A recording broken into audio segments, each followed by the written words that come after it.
शुरू होते ही किसी किसी व्यक्ति के तीनों दोष असंतुलित होने लगते हैं। जैसे बहुत सारे लोगों को वात दोष परेशान करता है, जिसके अंदर हम देखते हैं कि पूरे शरीर के अंदर जॉइंट्स पेन होते हैं, अर्थराइटिस की समस्या होने लगती है, घुटनों में दर्द होने लगता है, शरीर में कमजोरी महसूस होती है। कुछ लोगों के पित्त दोष असंतुलित होने लगता है, यानी पानी कम पीने में आता है सर्दी के मौसम में, तो पानी जैसे ही कम पिएंगे उनका एसिड जो है बढ़ जाएगा, जिसके कारण पित्त संबंधी बीमारियां होने लगेगी। या फिर पित्त बहुत ज्यादा बढ़ने के कारण खट्टी डकारे आना या फिर बार बार एसिडिटी होना, इस प्रकार की समस्याएं होने लगेगी। कुछ लोग होते हैं जिनको कि कफ बलगम सर्दियां शुरू होते ही शुरू हो जाता है, जैसे कि खांसी के साथ बलगम गिर सकता है, या बार बार खांसी चलती है, या आपको रात को सोते समय खांसी चलती है और आपको लगता है कि लंग्स काफी भारी हो चुके हैं। कफ के कारण आपको पूरा सीना भारी भारी महसूस होता है, पीठ में, इनमें सब में दर्द महसूस होता है। तो तीनों ही दोषों को संतुलित करने के लिए सर्दियां शुरू होते ही अगर आप इनको रात भर भिगो दें और सुबह इनको घी के अंदर फ्राई करके खाते हैं तो शरीर में कोई बीमारी नहीं आती, यानी ये शरीर के अनगिनत बीमारियों को नेचुरली ठीक करता है। आज जिस रेमेडी की बात हम करेंगे वह बिल्कुल देसी उपाय है और प्राचीन समय पर इसे अलग तरह से खाया जाता था। जैसे आज मैं बात कर रही हूँ घी में फ्राई करके लहसुन को खाना। ये अगर प्राचीन तरीके से देखा जाए तो लहसुन में वैसे भी काफी सारे एंटीऑक्सीडेंट होते हैं, ये नेचुरल होते हैं और इनको अगर हम सही ढंग से खाएं तो शरीर में काफी सारी बीमारियां पास भी नहीं आती। इसी के लिए तो ये रामबाण का काम करता है। जैसे प्राचीन समय पर क्या करते थे, लोग चूल्हे पर खाना बनाते थे। जब चूल्हा बंद हो जाता था तो उसकी राख जो होती थी वह गर्म रहती थी। उस राख के अंदर पूरा का पूरा साबुत लहसुन छिलकों सहित ऐसे ही राख के अंदर आप दबा देते थे। अब देखते थे कि जब ठंडी हो जाती राख उसमें से उसको निकालते थे तो वो अच्छे से पक जाता था, उसके अंदर भूनने में आ जाता था। और उसे दिन भर के अंदर या फिर जब भी किसी को खांसी चलती थी या शरीर में इम्यूनिटी काफी कमजोर था, शरीर में काफी सारे रोग आ रहे होते हैं, तो उस लहसुन को खाते थे, जिसकी वजह से उनके शरीर में कोई बीमारी नहीं आती। आज मैं इसे थोड़ा सा अलग तरीके से बता रही हूँ क्योंकि घर में हमारे चूल्हा नहीं है, हम गैस पर प्रयोग करते हैं, लेकिन इस रेमेडी को करेंगे तो भी उतना ही फायदा आपको मिलेगा। बात करते हैं जैसे सबसे पहले कि माइंड के लिए और हार्ट के लिए सबसे ज्यादा काम करता है। जैसे लहसुन के फायदे आपने सुने होंगे, लहसुन का पानी पिया जा सकता है, लहसुन का पाउडर आता है उसका इस्तेमाल हम कर सकते हैं, लहसुन को कद्दूकस करके उसका रस निचो करके शहद में मिक्स करके लिया जा सकता है। अलग अलग तरह से आप इस लहसुन का प्रयोग कर सकते हैं। लेकिन ये हार्ट के लिए भी बहुत ज्यादा काम करता है क्योंकि हार्ट के अंदर बहुत सारे ब्लॉकेज होने लगते हैं। रक्त जो होता है बड़ा होने के कारण सही ढंग से काम नहीं करता है, तो रक्त को पतला करने में काम आता है लहसुन। और रक्त के जो ब्लॉकेज होने लगते हैं उनको ये खोलता है। कोलेस्ट्रॉल बढ़ जाता है तो कोलेस्ट्रॉल को सही करता है। यानी आप देखते हैं कि हार्ट इश्यू क्यों होते हैं, क्योंकि खून के अंदर क्या होने लगता है, कोलेस्ट्रॉल जमा होने लगता है, वसा के रूप में वह जमा होने लगता है क्योंकि खून गाढ़ा होता है और इसी के कारण रक्त धमनियां जो होती है वह सही ढंग से फ्लो नहीं कर पाती, जिसकी वजह से हार्ट में बहुत सारे ब्लॉकेज होना, हार्ट अटैक आना, इस तरह की समस्याएं होने लगती है। लेकिन अगर कोई भी व्यक्ति इस लहसुन की रेमेडी को करता है तो आप देखते हैं कि उनको ब्लॉकेज नहीं आते, उनके शरीर में रक्त फ्लो सही ढंग से हो पाता है, ऑक्सीजन सही ढंग से जाता है और हार्ट को मजबूती मिलती है। इसीलिए हार्ट के वो मजबूत बनाता है और हमारे माइंड को भी बहुत ज्यादा पावरफुल बनाता है। जैसे किसी को नींद नहीं आती है, जैसे सर्दियों में किसी का सिर बहुत ज्यादा भारी रहता है, किसी के कफ बलगम के कारण सिर भारी रहता है, या आपको न्यूरॉन संबंधी काफी सारी दिक्कतें हैं कि जैसे भूलने की आदत है, तो आप क्या कर सकते हैं, इस लहसुन का प्रयोग करके अपने माइंड की जितनी भी बीमारियां हैं उन पर कंट्रोल कर सकते हैं।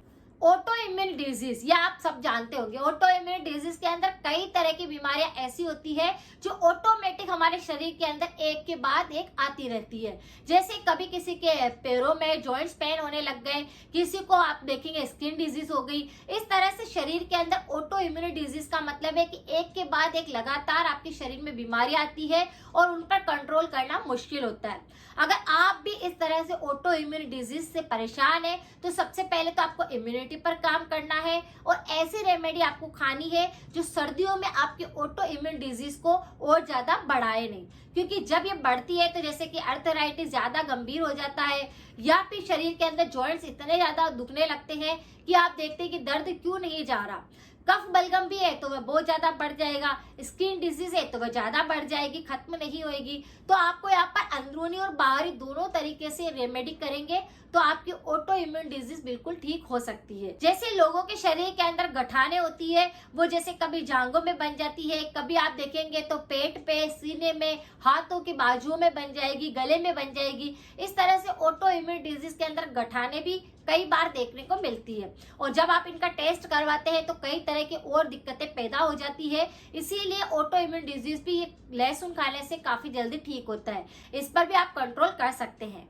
डाइजेशन के लिए तो बिल्कुल रामबाण काम करता है, क्योंकि हमारे डाइजेशन जैसे ही बिगड़ता है शरीर के अंदर काफी सारे रोग आते हैं और तीनों दोष भी इसी से असंतुलित होते हैं। तो हमें क्या करना है, डाइजेशन को, गट को पूरी तरह से साफ करना है, डेटॉक्स करना है, या फिर डाइजेशन इशू जितने भी आ रहे हैं वो इससे खत्म हो सकते हैं। जैसे कब्ज है, एसिडिटी है, गैस बहुत ज्यादा बनती है, खाना सही ढंग से पचता नहीं है, तो आप इस लहसुन का प्रयोग कर सकते हैं। किसी व्यक्ति के शुगर जो होती है ब्लड शुगर में बढ़ जाती है कि ब्लड के अंदर भी आने लगती है, तो आप इस लहसुन का प्रयोग करते हैं तो आपका ब्लड शुगर कंट्रोल रहता है, आपकी ब्लड प्रेशर बिल्कुल कंट्रोल रहता है, आपका कोलेस्ट्रॉल कंट्रोल रहता है, रक्त साफ रहता है, रक्त को बहुत अच्छा इसमें फ्लो मिलता है, पुरुषों की पावर को बढ़ाता है। और आप देखेंगे कि आपके शरीर में, महिलाएं भी है और शरीर में बहुत ज्यादा थकान लगती है, दर्द बहुत होते हैं, तो आपकी थकान और दर्द को ये बिल्कुल ठीक करेगा। हड्डियों के लिए तो लहसुन वैसे भी रामबाण बताया गया है। अगर किसी को बहुत ज्यादा हड्डियों में दर्द होता है तो लहसुन को तेल में पका करके आप उससे मसाज करते हैं तो हड्डियां मजबूत होती है।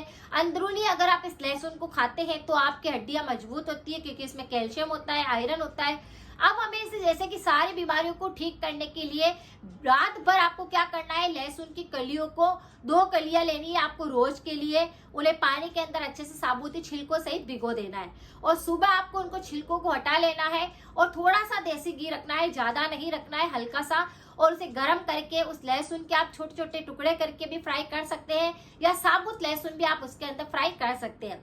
ये भीगा हुआ लहसुन जो होता है वह बहुत ही ज्यादा आपके शरीर के अंदर तुरंत ही शरीर की बीमारियों को ठीक करने में मदद करता है। इसीलिए अगर किसी व्यक्ति का वात बिगड़ रहा है तो इससे सही होता है, पित्त बिगड़ रहा है तो सही होता है, कफ दोष अगर बहुत ज्यादा बिगड़ रहा है तो भी इससे सही होता है। बस हमें रात भर लहसुन को पानी में भिगोना है, जिससे कि इसका दोष जो होता है वह थोड़ा सा खत्म हो जाता है। इसमें बहुत ज्यादा गर्मी होती है, रोज खाने पर गर्मी ज्यादा होने लगती है, तो वो हमको पहले खत्म कर देनी है। उसके बाद अगर हम इसे फ्राई करके खाते हैं और हमें इसमें और नमक वगैरह कुछ नहीं लगाना है, सिर्फ ऐसे ही फ्राई करना है और खा लेना है। और अगर आपके घर में चूल्हा है तो आप चूल्हे के अंदर साबुत लहसुन को ऐसे ही राख के अंदर डाल दीजिए और फिर इसको छिल करके खा सकते हैं। अब ये खांसी को ठीक करता है, जैसे कि बहुत ज्यादा खांसी चल रही है, बिल्कुल ठीक नहीं हो रही है, तो आप इसका प्रयोग करिए। अस्थमा है तो ये बहुत ज्यादा ठीक कर देगा। अगर आपके शरीर में काफी कमजोरी आ रही है तो ये खाने से आपकी कमजोरी दूर हो जाएगी। यानी ये हर तरह की बीमारी को ठीक करने में मदद करता है। और आप देखेंगे कि बस 2 लहसुन की कली को रोज खाना शुरू करेंगे, शरीर में गर्माहट रहेगी, ठंड कम बैठेगी नहीं, मतलब ठंड अगर आपको बैठेगी नहीं तो सर्दियां काफी अच्छी निकलेगी, सर्दियों के अंदर ठंड ज्यादा नहीं लगेगी, सर्दियों के जो रोग होते हैं वह नहीं होंगे। तो इस तरह से आप लहसुन को खा करके सर्दियों के रोगों से दूर रह सकते हैं। लहसुन के अंदर बहुत सारी नेचुरल ऐसी प्रॉपर्टी होती है, एंटीऑक्सीडेंट होते हैं जो कि हमारी बॉडी के अंदर जाकर के जल्दी से काम करते हैं। ये एंटीबायोटिक होता है, एंटी फंगल होता है, एंटी बैक्टीरियल होता है, इसमें विटामिन सी होता है, विटामिन B6 होता है, मैग्नीज होता है, कैल्शियम, आयरन, फाइबर काफी ज्यादा मात्रा के अंदर इसमें पाया जाता है। और एलिसन नामक एक ऐसा पौष्टिक तत्व इसके अंदर है जो हार्ट पर, बॉडी पर बहुत अच्छे से काम करता है। अगर आपका हार्ट काफी कमजोर है तो एलिसन नामक पोषक तत्व आपके हार्ट को मजबूत बनाता है, आपकी बोन्स को मजबूत बनाता है, रक्त को पतला करता है, इसीलिए आप इसका प्रयोग कर सकते हैं। और सर्दियों में रक्त जो होता है और गाढ़ा होने लगता है, पानी हम कम पीते हैं तो शरीर में रोग भी बहुत ज्यादा आते हैं, क्योंकि पाचन जो होता है वह सही ढंग से काम नहीं करता। लेकिन आप 2 लहसुन की कलियों को खाना शुरू करेंगे तो पाचन के भी सारे रोग आपके बिल्कुल ठीक हो जाएंगे, शरीर में बीमारियां ऐसे खत्म होएगी जैसे आपकी बीमारी कभी थी ही नहीं। जो गठाने बन रही थी शरीर के अंदर वह ठीक हो जाएगी, जो आपको जॉइंट्स पेन बहुत ज्यादा हो रहे थे वह बिल्कुल ठीक हो जाएंगे। तो सिर्फ 2 लहसुन की कली को रात भर भिगो दीजिए और सुबह इनको खाना शुरू करें। परहेज हमेशा करना होता है जब भी हम कोई रेमेडी करते हैं। तो सर्दियों का मौसम है, इसका मतलब यह नहीं है कि हम ज्यादा अचार खा ले, तला हुआ खा ले। इस बात का हमें ध्यान रखना है, इस बात का परहेज करना है। हो सके तब तक आपको पैकेट वाले आइटम नहीं खाने हैं, ठंडा गर्म एक साथ नहीं खाना चाहिए। छोटी छोटी बातें अगर हम हमेशा ध्यान रखते हैं तो हेल्थ काफी अच्छी रहती है, कोई बीमारी नहीं आती। अगर सर्दी का मौसम है तो आप पानी गर्म ले सकते हैं, अलग अलग तरह की पानी बनाकर ले सकते हैं, जिससे कि आपका इम्यूनिटी स्ट्रॉन्ग रहे, कफ कोल्ड आपको परेशान ना करे, डाइजेशन इश्यू भी आपको ना हो। इस तरह से सर्दी के मौसम में अगर हम थोड़ा सा कुछ ऐसी चीजों को अपनी डाइट पे शामिल कर ले तो हमारा सेहतमंद सर्दियों का मौसम रहता है और हम पूरी सर्दियां अच्छे से एंजॉय कर पाते हैं। आज की जानकारी कैसी लगी प्लीज जरूर बताएं, लाइक करें, कमेंट करना बिल्कुल ना भूलें और सपोर्ट करें। मिलते हैं फिर नेक्स्ट जानकारी के साथ में। Thank you so much.